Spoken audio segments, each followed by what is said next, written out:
Capítulo 5. Como pensar e sonhar com criatividade. Inicialmente, esclareçamos um erro muito comum sobre a interpretação do significado do pensamento criativo. Por alguma razão ilógica, somente a ciência, a engenharia, a arte e a literatura são consideradas atividades criativas. A maioria das pessoas associa o pensamento criativo a fatos como a descoberta da eletricidade, da vacina contra a poliomielite, a produção de uma novela ou a invenção da televisão em cores. Não há dúvida de que essas realizações são uma evidência do pensamento criativo. Cada etapa vencida na conquista do espaço é, em todos os sentidos, o resultado do pensamento criativo. No entanto, o pensamento criativo não se limita a certas ocupações, nem está restrito às pessoas superinteligentes. Bem, então, o que é pensamento criativo? Uma família de recursos modestos idealiza um plano para enviar o filho a uma importante universidade. Isso é pensar criativamente. Uma família transforma o mais indesejável dos terrenos de uma rua no mais belo da vizinhança. Isso é pensar criativamente. Um pastor desenvolve um plano que duplica o público de suas pregações dominicais. Isso é pensar criativamente. Imaginar o meio de simplificar um arquivo, de conquistar o cliente impossível, de manter as crianças construtivamente ocupadas, de fazer com que os empregados gostem realmente do trabalho que executam ou de prevenir certa disputa, tudo isso constitui exemplos práticos do pensamento criativo de todos os dias. O pensamento criativo nada mais é do que encontrar um método novo para melhorar qualquer coisa. As recompensas de todos os tipos de sucesso no lar, no trabalho, na comunidade, dependem de como encontrar meios para tornar tudo melhor. Vejamos agora o que podemos fazer para desenvolver e fortalecer nossa capacidade de pensar criativamente. Primeiro, acreditar na possibilidade da realização. Eis uma verdade fundamental. Para fazermos algo, primeiro devemos acreditar que isso possa ser feito. O fato de se acreditar que alguma coisa pode ser feita põe a mente para trabalhar à procura de um meio de fazê-la. A fim de ilustrar esse ponto do pensamento criativo nas sessões de treinamento, geralmente emprego este exemplo. Pergunto ao grupo: quantos de vocês acham possível acabar com as prisões dentro de 30 anos? Invariavelmente, os alunos olham-se espantados, certos de que não ouviram direito ou de que se tratava de uma piada. Por isso, após uma pausa, torno a fazer a pergunta: quantos de vocês acham possível acabar com as prisões dentro de 30 anos? Desde que se convencem de que não estou brincando, um deles bombardeia-me com algo assim: o senhor quer dizer que pretende pôr em liberdade todos os ladrões, assassinos e criminosos? Será que não vê quais seriam os resultados? Nenhum de nós teria mais segurança. As prisões são necessárias. Então, os outros interrompem-no. Se não houvessem prisões, não haveria mais ordem. Há muita gente que já nasce criminoso. O senhor já viu aquele crime no jornal de hoje? E o grupo continua a dar-me uma série de boas razões pelas quais devemos ter prisões. Um aluno chegou mesmo a sugerir que deveríamos ter prisões a fim de que os policiais e os guardas tivessem um emprego. 10 minutos depois de permitir que o grupo prove por que não podemos deixar de ter prisões, explico que essa questão de eliminar as prisões foi feita apenas para ilustrar um ponto. Cada um de vocês apresentou suas razões por que não podemos acabar com as prisões. Agora, façam-me um favor. Durante alguns minutos, tentem acreditar, mas acreditar mesmo que podemos acabar com as prisões. Aliando-se ao espírito da experiência, o grupo responde: muito bem, mas sob protesto. Então pergunto-lhes: admitindo que possamos eliminar as prisões, como o conseguiríamos? As sugestões vêm vindo aos poucos. Inicialmente, um pouco hesitante, alguém diz: bom, acho que poderíamos diminuir a criminalidade se estabelecêssemos mais centros juvenis. E não demora muito para que o grupo, que em 10 minutos antes era completamente contrário à ideia, comece a trabalhar com real entusiasmo, trabalhando para eliminar a pobreza. O crime tem grande parte de suas raízes mergulhada na miséria, realizando buscas para localizar os criminosos em potencial antes que cometam algum crime, desenvolvendo processos cirúrgicos para curar alguns tipos de criminosos, educando os sentenciados com métodos positivos de reforma. Essas constituem algumas amostras das 78 ideias específicas por mim anotadas capazes de ajudar a conseguir o objetivo de se eliminarem as prisões. Quando se crê, a mente procura meios de fazer. Essa experiência frisa apenas um ponto. Quando você crê que algo é impossível, sua mente põe-se a trabalhar para provar essa impossibilidade. Mas, quando você acredita de verdade que alguma coisa pode ser feita, sua mente começa a trabalhar por você e o ajuda a encontrar meios de fazê-la. O fato de se acreditar que algo pode ser feito prepara o caminho para soluções criativas. Acreditar que ela não pode ser realizada é pensar destrutivamente. Isso se aplica a todas as situações, grandes ou pequenas. Os líderes políticos que não acreditam sinceramente na possibilidade de se estabelecer uma paz mundial fracassarão porque suas mentes estarão fechadas aos métodos criativos para a manutenção dessa paz. Os economistas que acreditam na inevitabilidade das depressões financeiras não conseguirão planejar métodos criativos para combater as crises. Do mesmo modo, você pode encontrar meios de gostar de uma pessoa se acreditar que isso é possível. Você pode encontrar soluções para os problemas pessoais acreditando nessa possibilidade. Você pode achar um meio de comprar uma casa nova e maior, se acreditar que é capaz de fazê-lo. A crença liberta a força criativa. A descrença põe-lhe um freio. Acredite e você começará a pensar construtivamente. Sua mente arranjará um meio se você permitir que ela o faça. Há pouco mais de 2 anos, fui procurado por um jovem que me pediu para auxiliá-lo a encontrar um emprego de futuro mais promissor. Trabalhava como empregado de uma empresa de entregas e achava que não progrediria. Conversamos sobre seu passado e sobre o que desejava fazer. Depois de conhecer algo sobre sua vida, disse-lhe: admiro-o muito por querer crescer e arranjar um emprego melhor e de mais responsabilidade. Mas, hoje, para se começar no tipo de trabalho que você pretende, há necessidade de se ter o diploma universitário. Vejo que você não acabou o seu curso, por isso sugiro que o faça. Estudando durante o verão, poderá terminá-lo em 2 anos. Então, com certeza você encontrará o lugar que procura, na empresa para a qual deseja trabalhar. Bem sei que o curso superior ajudaria, respondeu ele. Mas o que acontece é que não posso voltar para a faculdade. Não pode? Por quê? Perguntei. Bem, por um lado, já tenho 24 anos, continuou ele. E, acima de tudo, minha esposa e eu esperamos, para daqui a poucos meses, nosso segundo filho e mal podemos viver com o que ganho atualmente. Assim, não teria tempo para estudar e trabalhar ao mesmo tempo. É apenas impossível. Eis tudo. Esse jovem convencera-se realmente de que era impossível terminar seu curso.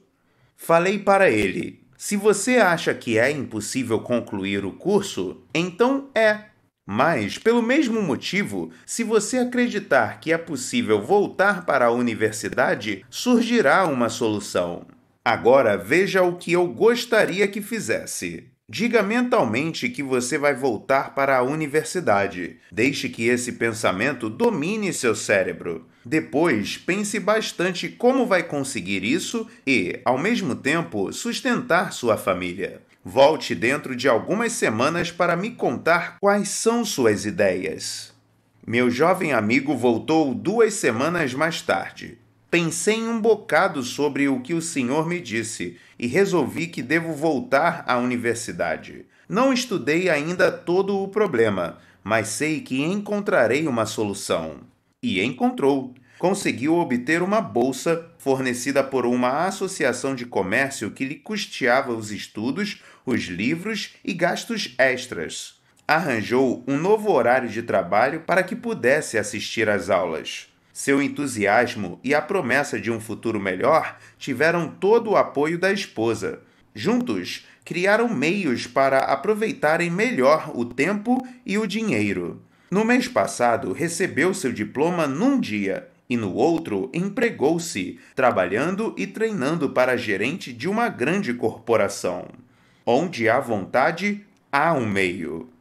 Acredite que pode ser feito. Isso é fundamental para o pensamento criativo. Eis 2 sugestões para ajudá-lo a desenvolver a força criativa por meio da crença. 1. Elimine a palavra impossível, tanto de seu vocabulário mental como oral. Impossível é uma palavra de fracasso. Quando você pensa impossível, aciona uma reação em cadeia de outros pensamentos para provar que está certo. 2. Pense em algo de especial que você tem desejado, mas que não conseguiu realizar. Faça, agora, uma lista das razões pelas quais você é capaz de realizá-lo. Muitos de nós destruímos nossos desejos simplesmente porque nos concentramos na impossibilidade de realizá-los, quando a única coisa digna da concentração mental é pensar neles como possíveis de serem realizados. Li recentemente num jornal um artigo que dizia que a maioria dos estados tem municípios demais. O artigo mostrava que a maior parte dos limites entre municípios fora estabelecida muitos anos antes de ter sido fabricado o primeiro automóvel e quando a charrete constituía o principal meio de transporte. Hoje, no entanto, com os rápidos automóveis e as boas estradas, não há razão para que não se fundam 3 ou 4 municípios. Isso reduziria em muito a duplicação dos serviços, de modo que o contribuinte gastaria menos dinheiro e seria mais bem atendido. O autor declarava que julgava ter tido uma grande ideia, de modo que entrevistou ao acaso 30 pessoas a fim de colher suas opiniões. O resultado foi o seguinte: nenhuma dessas pessoas achou que a ideia tivesse qualquer valor, mesmo que lhes possibilitasse um melhor governo local, com menor dispêndio de dinheiro. Isso é um exemplo do que se chama pensamento convencional. A mente do pensador convencional está paralisada. Eis seu raciocínio. Há 100 anos tem sido assim. Portanto, deve ser bom e deve permanecer assim. Por que arriscar uma mudança? Em média, o povo encara sempre o progresso com receio. Muitas vozes protestam contra o automóvel sob a alegação de que era mais natural que andássemos a cavalo ou a pé. Muitos se horrorizam com o avião. O homem não tinha o direito de penetrar no terreno reservado para os pássaros. Ainda existe uma porção de estacionários insistindo que o homem nada tem que se meter no espaço. Um dos mais destacados peritos em foguetes deu uma resposta a esse tipo de pensadores. Disse o Dr. Von Braun: o homem pertence ao lugar para o qual deseja ir. Por volta de 1900, um diretor executivo descobriu o princípio científico para orientar as vendas que recebeu um bocado de publicidade e chegou mesmo a ser citado em vários livros. O princípio era esse: só há um método melhor para se vender um produto: encontrar a melhor maneira e jamais desviar-se dela. Felizmente, para a empresa desse homem, veio uma nova direção que a salvou, a tempo, da ruína financeira. Confronte essa experiência com a filosofia de Crawford H. Greenwald, presidente de uma das maiores organizações comerciais do país, E. DuPont, de Nemours. Numa palestra na Universidade de Colômbia, o Sr. Greenwald disse: há muitas maneiras de se realizar um bom trabalho. Na verdade, tantas quanto são os homens encarregados de realizá-lo.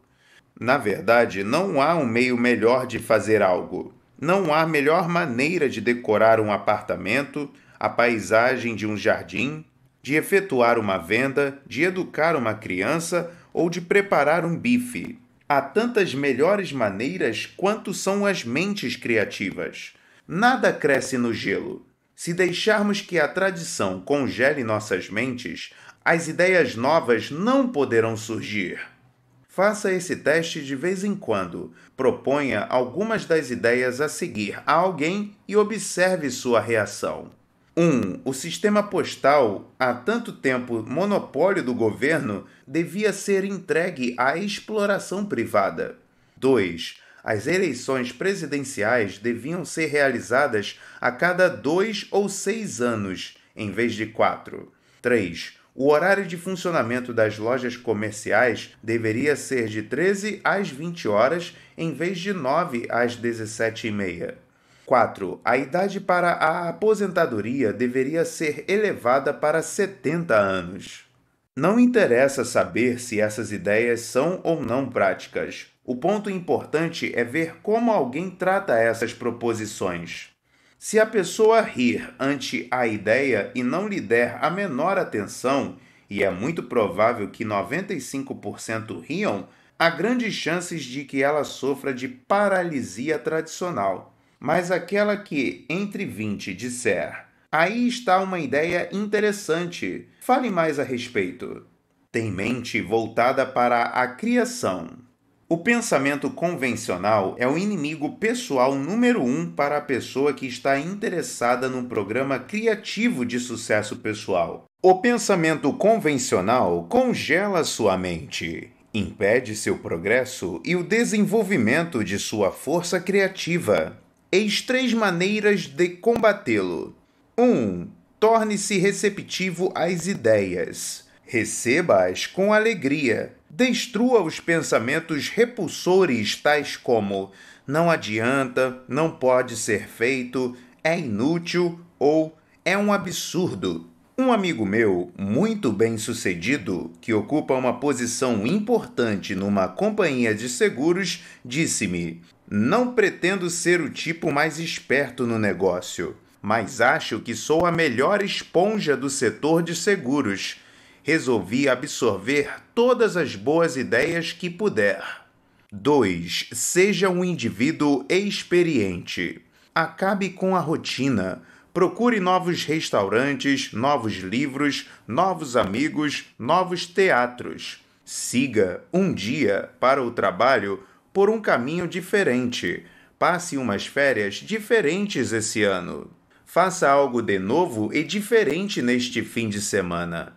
Se você trabalha em disrupção, interesse-se pela produção, contabilidade, finanças e outros elementos do negócio. Isso lhe dá alento e prepara para maiores responsabilidades. 3. Seja progressista, não um retrógrado. Não use o princípio de "era assim que fazíamos quando eu trabalhava lá. Vamos, portanto, empregar o mesmo processo aqui", mas sim o de "como poderemos fazer melhor do que eu fazia quando trabalhava lá". Nada de pensamentos retrógrados, e sim progressistas. porque você, quando era criança, se levantava às 5 horas da manhã para entregar jornais ou ordenhar as vacas, não significa que seja obrigatoriamente uma boa ideia exigir que seus filhos façam o mesmo. Imagine o que aconteceria à Ford Motor Company se sua direção se permitisse raciocinar assim. Este ano fabricamos a última palavra em automóveis. É impossível fazer qualquer melhoria para o futuro. Vamos, portanto, extinguir todas as atividades de pesquisa e planejamento. Com essa atitude, até a gigantesca corporação Ford se extinguiria rapidamente. Os indivíduos e os negócios prósperos vivem com esta pergunta: como poderei melhorar a qualidade de meu rendimento? Como poderei fazer melhor? A perfeição absoluta em todas as realizações humanas, desde a fabricação de mísseis até a educação dos filhos, é inatingível. Isso quer dizer que são infinitas as possibilidades de melhorias. As pessoas bem-sucedidas sabem disso e estão sempre à procura de um modo melhor. Observação: a pessoa que alcança o sucesso não pergunta: poderei melhorar isso? Ela sabe que pode. Assim faz a pergunta da seguinte maneira: como poderei melhorar isso? Há poucos meses, uma antiga aluna minha, que está na área de comércio há apenas 4 anos, abriu sua 4ª loja de ferragens. Isso constituía um feito, se considerarmos o pequeno capital inicial da jovem de apenas $3.500, a forte concorrência das outras lojas e o tempo relativamente curto em que ela se achava no ramo. Visitei sua nova loja logo depois de inaugurada, para dar-lhe os parabéns pelo grande progresso que ela fizera. Indiretamente, perguntei-lhe como conseguira fazer prosperar tanto as outras 3 lojas e abrir uma 4ª, quando para a maioria dos comerciantes era uma verdadeira luta manter em boa situação um só estabelecimento.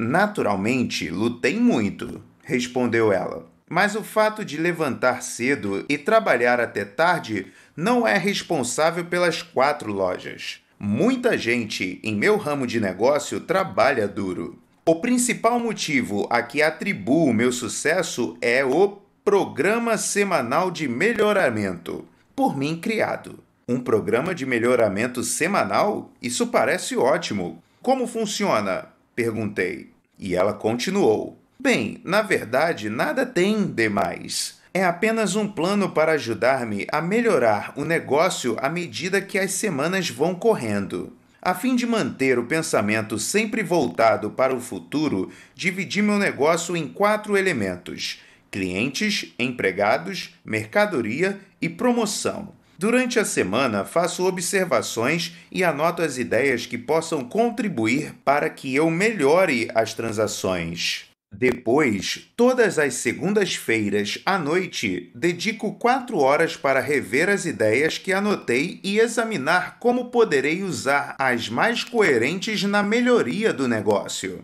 Nesse período de 4 horas, obrigo-me a considerar com severidade meu trabalho. Não desejo simplesmente que um maior número de clientes comprem em minha loja. Em vez disso, pergunto-me: o que poderei fazer para atrair mais clientes? Como poderei criar uma clientela leal e regular?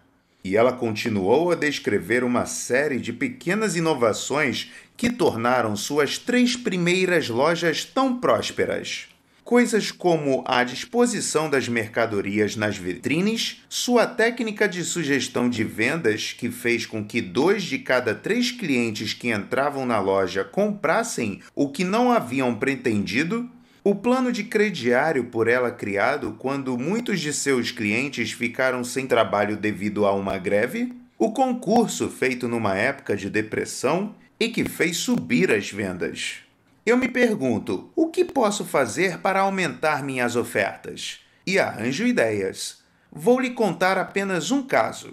Há 4 semanas, pensei que eu devia fazer algo para atrair mais crianças. Raciocinei que, vindo eles em maior número, os pais também acabariam por vir. Fiquei pensando nisso até que surgiu uma ideia: colocar uma série de brinquedos de papelão para armar para crianças de 4 a 8 anos de idade. Foi um sucesso! Os brinquedos ocupam pouco espaço e me dão um belo lucro. O mais importante, porém, é que os brinquedos aumentaram a frequência da loja. Acredite, meu plano de melhoramento semanal funciona admiravelmente, continuou ela. Basta que eu me pergunte conscientemente: como posso melhorar o negócio? Que as respostas vêm surgindo. É rara a noite de segunda-feira em que eu não encontre um plano ou técnica para aumentar os lucros e diminuir as perdas. E aprendi também uma coisa para prosperar no comércio. Algo que, acredito, as pessoas que se metem nele deviam saber. O que é? Perguntei. Que o mais importante não é o que se sabe quando se começa, mas sim o que se aprende e põe em prática depois que as portas estão abertas. O verdadeiro sucesso procura as pessoas que estão continuamente buscando os mais altos padrões para si e para os outros, pesquisando métodos para aumentar a eficiência e produzir mais a um menor custo, para realizar mais com menos esforço. O topo do sucesso está reservado para os indivíduos do tipo: eu posso fazer isso melhor. A General Electric adota o seguinte lema: o progresso é o mais importante de nossos produtos. Por que não fazer também do progresso seu produto mais importante? A filosofia do eu posso fazer melhor realiza milagres. Quando você se pergunta: como posso fazer isso melhor? Sua força criativa é acionada e as maneiras de realizar melhor as coisas vão surgindo por si mesmas. Eis um exercício diário que o ajudará a descobrir e desenvolver a força da atitude do eu posso fazer melhor. Diariamente, antes de começar a trabalhar, dedique 10 minutos pensando: como poderei trabalhar melhor hoje? Faça perguntas assim: o que poderei fazer hoje para encorajar meus empregados? Que favores especiais poderei fazer a meus clientes? Como poderei aumentar minha eficiência pessoal? O exercício é simples, mas funciona. Experimente e encontrará ilimitados métodos criadores para obter um sucesso maior.